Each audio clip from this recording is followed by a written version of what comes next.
¿Qué tal, amigos? Bienvenidos a Sale el Jueves, el espacio donde yo, Eric Villaseñor, les habla cada semana de todo lo que llega a cine y a streaming. Espero que estén teniendo unas muy felices fiestas, unas muy felices navidades y todas las festividades de esta época, que se la estén pasando con sus seres queridos y que estén disfrutando de mucho cine en casa también, si es que tuvieron algunos días de descanso, que yo espero que sí. Esta semana en Sale el Jueves tenemos un programa especial porque es el último programa del año. El próximo programa ya estaremos en el 2025, ya entrando al año. Antes de comenzar también, muchas gracias a Enlace 13 por prestarnos este hermoso espacio, esta cabina para grabar Sale el Jueves. Ya saben, las redes sociales de Enlace 13 van a estar apareciendo por aquí abajo. El teléfono, el WhatsApp 844-300-0013 por si quieren mandar un mensajito. Y también sigan a Sale el Jueves, por favor, sobre todo en YouTube, porque por ahí tenemos una comunicación muchísimo más directa. Esta semana no hay noticias porque quisimos hacer un pequeño top de lo mejor que hemos visto en el año, ya que se está acabando, tomando en cuenta que hay muchas cosas que no pudimos ver porque no llegaron y otras que estrenan hasta los primeros meses del 2025. Entonces vamos a primero con este pequeño top.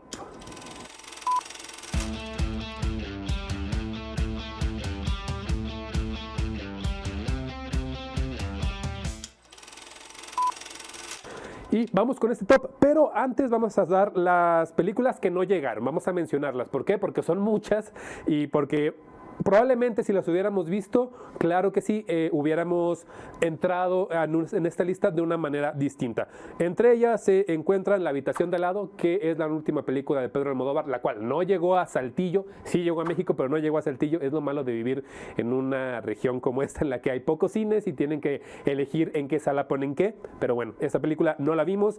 The Brutalist, también una cinta que va a estrenar hasta el próximo año. Anora, El Conde de Montecristo, la cual sí estrenó, pero es así, comprendo que es completamente mi culpa que no la vi, no, se me fue completamente y ya no la encontré en ningún lado. Cómo hacerse millonario antes de que muera la abuela, una cinta asiática que también ha estado rompiéndola muy bien en todos los festivales en los que ha estrenado. Flow, Emilia Pérez y Ariel Payne. Estas últimas tres cintas estrenan en enero del próximo año, entonces probablemente entren hasta el siguiente top. Aparte, tenemos unas menciones como honoríficas dentro de este top, en las que está, sin dar mucho alarde y sin ponerle en qué rango están, Longlegs, Suho, Queer, The Apprentice y Wicked. Estas 5 cintas muy buenas dentro del año. Para mí no entran en el top, a pesar de que tienen grandes valores de producción y que tal vez sí hay algunas personas que digan, es mi favorita, sobre todo Wicked. Podemos decir que creo que muchas personas van a decir que es la mejor cinta del año. Para mí es de las mejores, sí, pero creo que no termina de entrar en el top. Ahora sí, vámonos rapidito del 10 al 1. En el número 10, Alien Romulus. Raro que una cinta de un universo entre dentro de este top, pero sinceramente lo que hizo Fede Álvarez está muy bien hecho, muy bien ejecutado y una cinta que expande muchísimo más este universo de Alien. En el número 9, Wild Robot.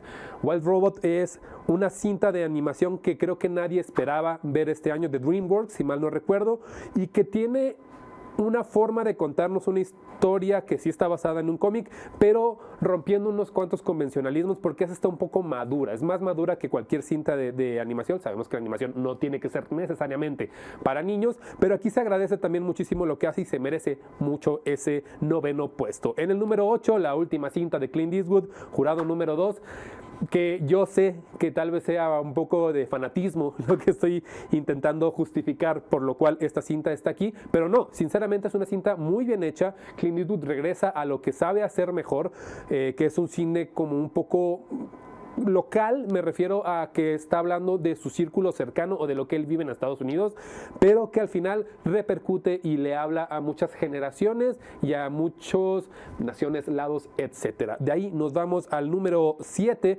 con Dune número 2, la segunda parte de Dune, que sinceramente tuvo que haber estrenado desde hace un par de años, pero pues pandemia, etcétera, cosas de huelgas la retrasaron y hasta este año llega con todo. Una cinta que creo que estrenó muy pronto en el año y que por eso probablemente muchos se les ha olvidado, pero creo que es una cinta que Denis sabe perfectamente cómo avanzar muchísimo más con esta saga. Esperemos ver la tercera cinta pronto. Con eso nos vamos al número 6, Kinds of Kindness. Yorgos Lanthimos, en una cinta que, si la pueden ver, creo que ya está en Stars, que está con Disney Plus pegado. Si la pueden ver, por favor, véanla. Yo sé que parece que no es lo mismo que las últimas cintas que ha hecho y que es un poco más escandalosa. Lo es, pero si dejamos de lado lo fuerte que puede llegar a ser los temas que trata en Kind of Kindness, probablemente encuentren algo que les va a agradar mucho, que les va a llenar mucho el ojo y que también creo que podría entrar en el top de cada uno de ustedes. Con esto nos vamos a las últimas 5 cintas, o las primeras 5 cintas de este año. La Cocina, una película mexicana que adapta una obra de teatro, la cual fue de mis favoritas, sobre todo por la manera en la que el mismo director de Güeros sabe a tomar este blanco y negro dentro de las cintas para hablarnos de una forma muy directa y de una manera en la que el cine en verdad se siente como obra de arte, como cine. Muchísimas gracias por esta cinta. Cuando llegó aquí a Saltillo, agradecí a las salas de cine, porque sí llegó, aunque nada más ha llegado en una sala. No va a llegar a ninguna temporada de premios, lo sabemos perfectamente, pero si tienen la oportunidad de verla, también véanla en cuanto llegue a streaming. Eso nos lleva al número 4, Cónclave, una de mis cintas favoritas, no tengo miedo en decirlo. Creo que la forma en la que está contada esta historia hace que entremos a ver a la religión de una manera distinta y que no nos dé miedo contar historias escabrosas o fuertes.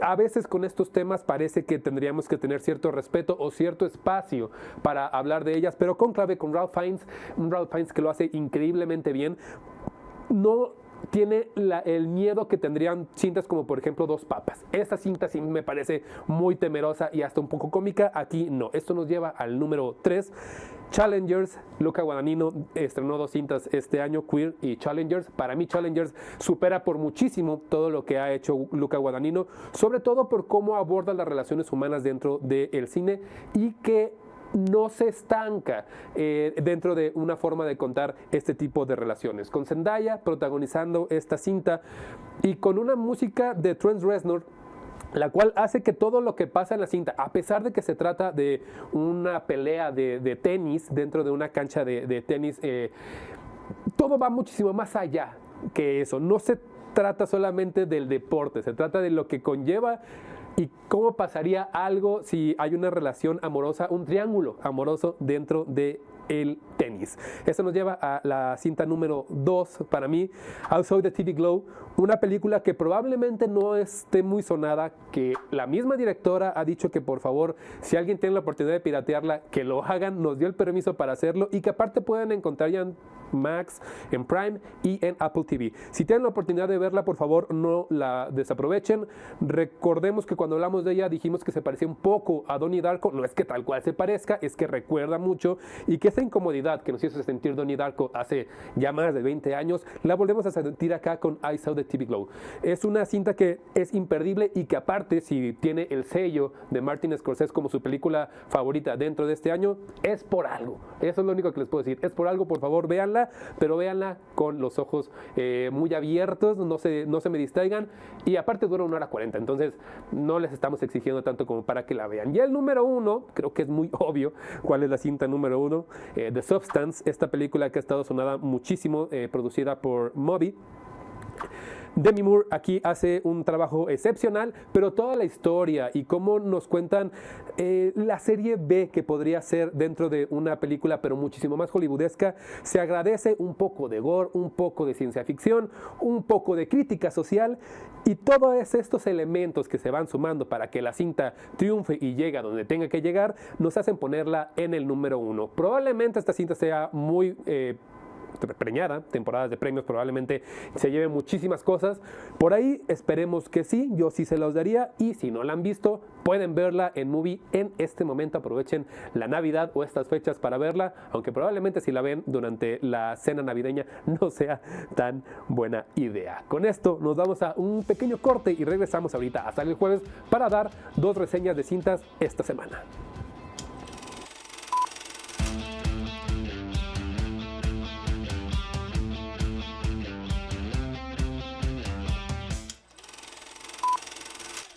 Y estamos de regreso aquí en Sale el Jueves, porque ahora tenemos que hablar de Mufasa. Este año, al parecer, no lo podíamos terminar sin hablar de una precuela, o secuela o recuela o lo que sea, tendríamos que hablar de esto a fuerzas porque todo el año nos pasamos hablando de precuelas o secuelas. Dirigida por Barry Jenkins, a quien recordamos sobre todo por su trabajo en Moonlight. Si recuerdan Moonlight, tal vez la recuerden mucho más por el incidente que pasó en los Oscars con La La Land que por la película en sí, pero bueno, dirigida por él. Y esta cinta que trata de explicarnos ciertos orígenes o ciertas cosas que no habíamos visto dentro de El Rey León. Innecesaria para muchos probablemente, para mí sí, y que por lo menos podemos decir antes de hablar de la cinta que sí supera al live action de El Rey León en todos los ámbitos habidos y por haber. ¿Era necesario? Probablemente no.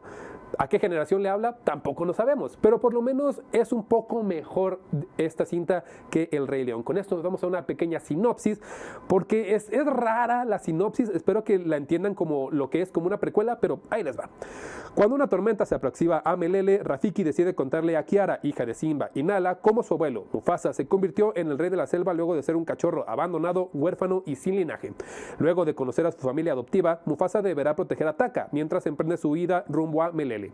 Pero la traición y las decisiones de ambos los llevarán a ser medios hermanos que se convierten en acérrimos enemigos y rivales. Esta cinta nos cuenta exactamente eso, cómo Mufasa llega a ser el rey, pero también cómo Taka, que después se convierte en Scar, eso no es spoiler, cómo llega a ser malo dentro de esta historia. Un guión escrito por Jeff Nathanson, que es el mismo guionista de El Rey León, el live action, y aparte de muchas películas como Atrápame si puedes, de La Terminal y Piratas del Caribe, La Venganza de Salazar. A mí Atrápame si puedes y La Terminal son de mis películas favoritas, en realidad, dentro de todo el cine, del mundo del cine, pero también tendremos que entender que hace guiones como pues para comer, ¿no? ¿A qué nos referimos con esto? Que hizo Piratas del Caribe y que hizo El Rey León, el primer guión de la 1. Este guión, el problema es que está todo basado en flashbacks. Flashbacks que se aceptan, pero que si no existieran la historia sería sumamente aburrida. ¿Por qué? Porque son los momentos como de descanso y de tensión y distensión los que tienen estos flashbacks. Si bien plantea muchas respuestas, también plantea muchas preguntas que no sabíamos que teníamos y que no sabíamos que teníamos porque probablemente ignoramos muchísimo la base de esto, que es El Rey León, la película del Rey León de Disney, la cinta animada. A partir de ahí sale toda la película y todas estas dudas que parece que poco a poco quieren resolver, como por ejemplo, uno pequeño y sin dar mucho spoiler, ¿de dónde sacó Rafiki su bastón? No lo resuelven en esta cinta, pero son pequeños easter eggs o pequeñas respuestas que no aportan demasiado a la historia. Si bien las situaciones que plantea el guión pueden parecer interesantes porque no son aburridas, eso sí se lo voy a dar, pueden parecer interesantes, las situaciones sobre todo que llevan a que Taka se convierta en Scar parecen más un pretexto sin peso y que al final todo tiene que ver con una escena casi de celos. Toda la historia se basa en eso y que un villano tan villanoso como Scar se haya convertido en eso por una cosa tan absurda, creo que hasta le resta peso a toda la historia del Rey León, a todo el universo del Rey León. De ahí en fuera el viaje del héroe funciona, eso hay que aceptarlo, funciona muy bien, pero el viaje o la transformación del villano no. Y es exactamente por esto que les acabo de comentar, por lo absurdo que es el guión. Volvemos a decirlo, el guión sí es entretenido, pero cuando ya comprendes todo desde fuera o cuando quieres ver todo como una fotografía dentro del universo del Rey León, pierde muchísimo peso. Esto nos lleva a los personajes. ¿Por qué? Porque son personajes que ya conocemos. Mufasa, Taka, Rafiki, etcétera. Todos ya estamos muy enternecidos con ellos, sobre todo con la versión animada, aunque puedo entender que también haya gente muy poca que les haya gustado el live action y que a partir de ahí se hayan enternecido con estos personajes. Las voces, yo la tuve que ver en español sinceramente porque había 60 funciones en español y muy pocas en inglés. Me hubiera encantado verla en inglés para escuchar las voces de Aaron Pierre, Kevin Harrison, John Carey o Beyoncé como Nala, pero no, la vi en español y también estuve buscando a las personas que prestan estas voces. Lo vamos a mencionar nada más por no dejarlos fuera, sobre todo a los primeros tres, Alejandro Orozco, Luis Fernando Orozco y Arturo Mercado, Mufasa, Taka y Rafiki, que el problema con ellos no es cómo interpretan el personaje, el problema con ellos es cómo interpretan las canciones, que no es tal cual el problema de ellos. ¿Por qué? Porque las canciones no las hicieron ellos, tienen que cantar lo que está dentro del guión. Y eso nos va a llevar un poco a la música y a la dirección. Pero vamos primero con la dirección.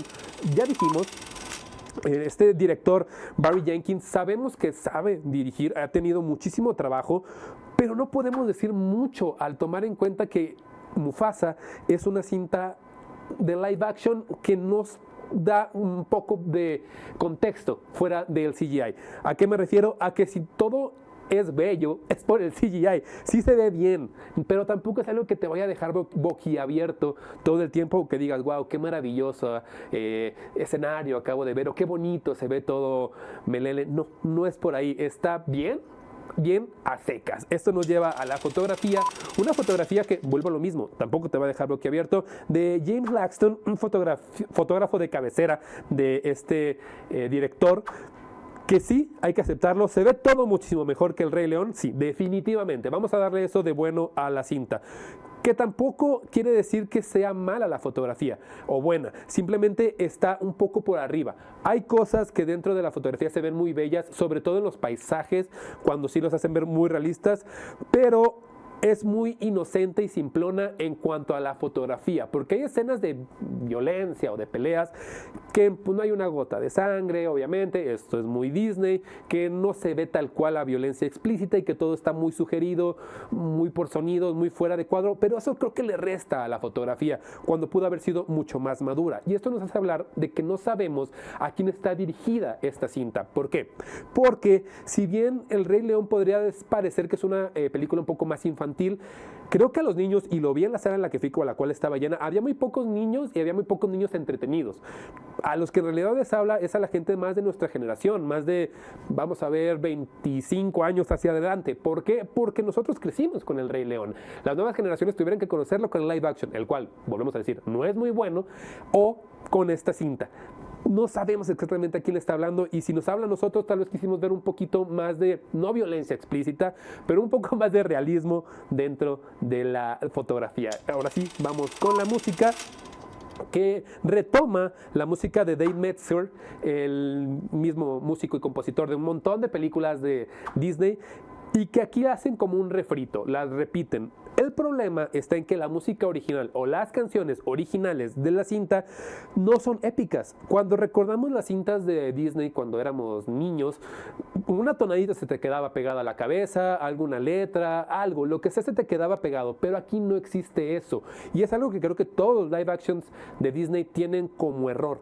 No se preocupan de dar esa epicidad dentro de la música para que todo se lleve un poquito más allá y que salgamos tal cual de las salas cantando las canciones. Ya no es así. Lo que están intentando hacer ahora es nada más como replicar, pero no están replicando este gran apartado. Con esto hay que irnos a una calificación, porque no es una decepción para mí. Sinceramente no esperaba absolutamente nada de esta cinta, pero me entretuve. ¿Se la tengo que dar por buena? Claro que sí me entretuve. Para mí es un 6.5. No creo que sea necesaria, ya lo dijimos, pero sí creo que es mejor que El Rey León live action, claro que sí. Ahora con esto nos vamos a una pequeña pausa y regresamos ahorita aquí hasta el jueves para hablar de una segunda cinta que también está muy interesante.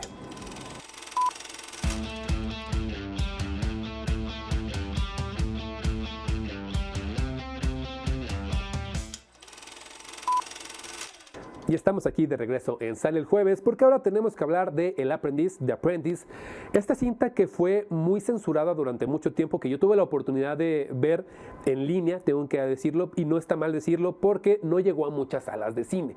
No llegó porque se trata de Donald Trump, y no se trata algo bueno de Donald Trump, al contrario, se trata de su historia de origen como magnate de los negocios, y cómo poco a poco se fue desvirtuando y destruyendo hasta ser la persona que ahora conocemos que es. Dirigida por Ali Abbasi, un director iraní, el cual conocemos sobre todo por una película que se llama Border, una película muy extraña, de mucha fantasía, que mezcla la realidad con esta fantasía y con algo de sexualidad. Muy rara, si la pueden ver, véanla, pero que tampoco es un director que ha explotado todo su potencial. Lo sabemos porque ha estado en diferentes festivales, en Sitges, etcétera, y ha estado como que en aguas tibias, casi llegando a ser alguien muy reconocido, pero con un poco de malas críticas y de trabajo que le faltaría por tener.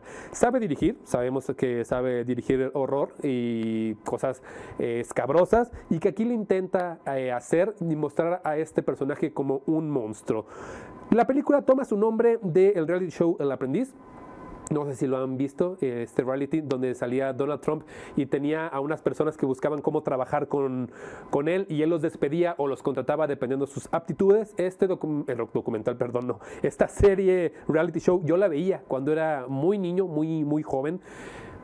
Y me acuerdo perfectamente que era un ícono. La frase de "You're fired" era muy sonada, sobre todo en ciertos círculos, y a partir de ahí esta cinta toma el nombre. Una biopic que desde el principio lo menciona desde los créditos de inicio, cosa que no he visto en muchos biopics, que está basada en hechos reales, pero que dramatiza o exagera mucho los hechos. Tal cual, explícitamente nos lo ponen en pantalla. La cinta, como ya dijimos, muy censurada durante las elecciones de Estados Unidos, porque sabíamos que esto podía afectar a Donald Trump, y Donald Trump sabía y demostró el poder que tiene para que no llegara a las salas, y que no se distribuyó, pero que ahora por fin, poco a poco, se va distribuyendo. ¿Intenciones políticas dentro de la cinta? Probablemente sí, muchísimas, ya lo sabemos. Y también hay que mencionarlo, es una cinta de nicho. Esto no lo va a ver un amante de Donald Trump, y a los detractores de la misma figura la van a ver con muchísimo valor.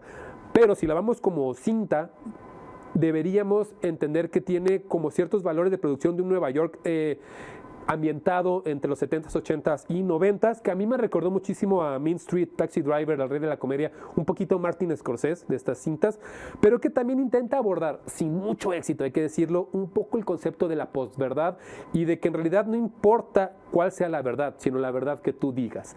Básicamente intenta decirlo, pero no con la mejor fuerza. Esta película es como el cambio entre una persona que se va convirtiendo poco a poco en un Frankenstein moderno. Con todo esto dicho, vámonos con una pequeña sinopsis. La historia nos cuenta el ascenso de un joven Donald Trump de formar parte del negocio inmobiliario de su padre hasta convertirse en magnate de los negocios.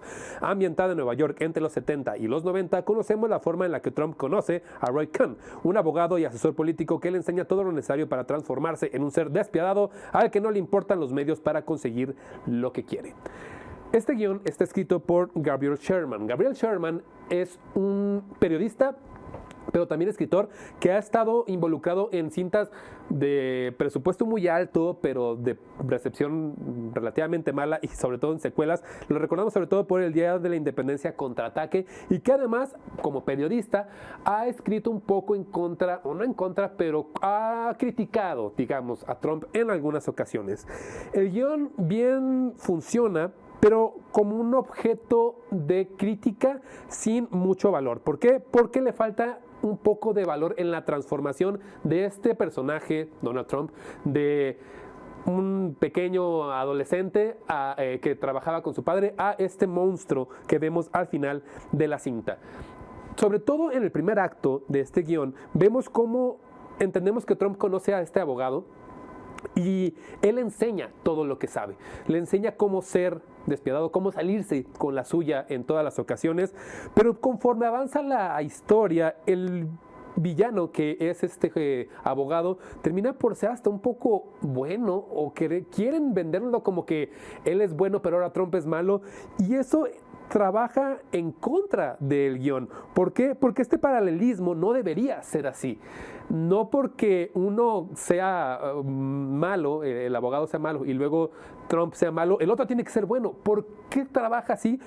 Es muy obvio, porque quieren hacernos entender que la figura de Trump es el malo más malote del mundo. Que no estoy diciendo que no, probablemente sí. No estoy a favor de muchas cosas que dice Donald Trump, pero aquí plantea situaciones que nos hacen querer meternos con calzador esto, que todos entendamos este tipo de forma de pensar en contra de Donald Trump. Sí avanza, la historia estratégicamente, claro que avanza, pero pierde fuerza mientras lo hace, sobre todo en el tercer acto, que es cuando sucede este cambio de Donald Trump bueno a un Donald Trump malo. Aparte de que sí está basado en hechos reales, y que el guión toma discusiones y señalamientos en contra de Trump a lo largo de los años, una muy fuerte de su primer esposa, Ivana Trump. no confundir con Ivanka Trump, que es su actual esposa. Ivana fue su primera esposa.